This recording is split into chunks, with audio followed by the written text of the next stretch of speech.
that we're in a recession in the next 12 months. Well, that's the Fed staff. That's the Fed staff, which even the Fed chair himself, it's not like they're going out and saying we wholeheartedly agree. They've kind of distanced themselves in some respects from what their staff thinks. And that's a few hundred economists. I totally get it. But I don't know. The economy appears to be in much better shape than many thought it would be at this moment. It's in better shape, but it's not in great shape, right? We're not in a situation where if you look at the PE multiple on the S&P 500, which is north of 20, right? And we've seen in the NASDAQ it getting north of 30 in an environment where we've been constantly raising rates, right? And the economy is slowing and we're in an earnings recession that you'd see earnings PE ratios going up 15. Remember, equity risk premium is almost at an all-time low, right?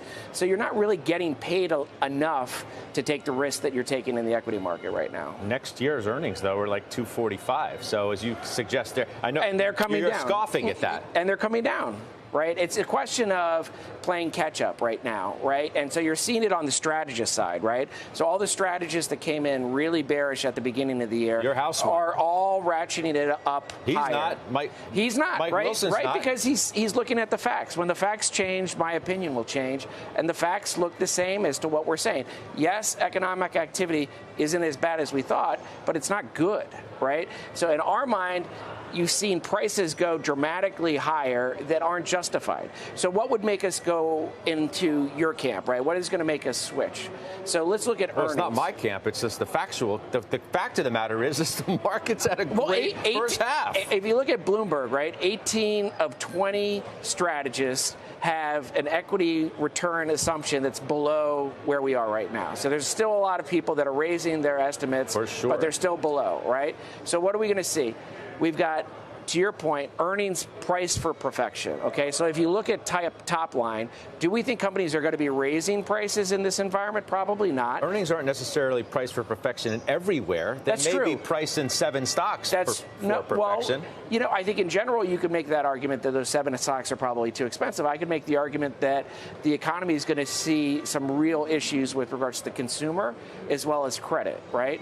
So we just saw an article in Bloomberg this week about $500 billion worth of distressed debt that's sitting out there that was financed at 5%, that's going to have to get refinanced at 10%. So what is that going to do to the market? We've got the Fed back on QT, and we've got a situation where the consumer savings rate is at all-time lows and consumer credit debt is at all-time highs.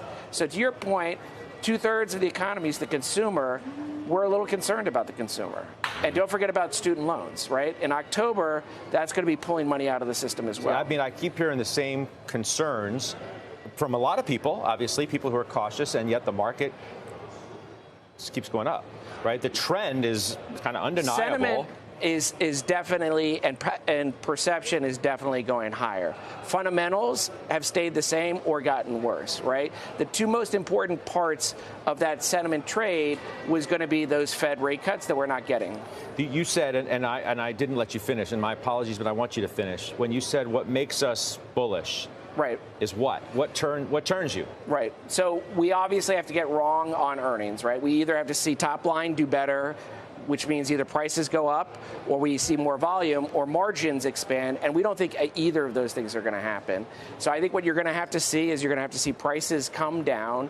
You're going to have to see something happen that is going to give us that price for perfection desire to be actually putting money into the market. So, look, we're still cautious. We've got our hedges on.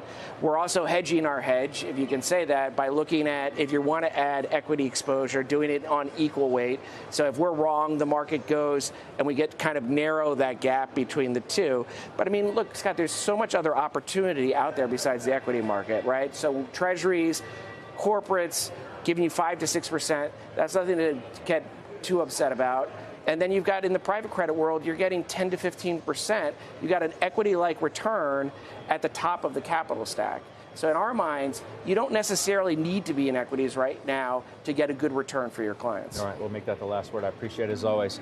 That's Chris Toomey.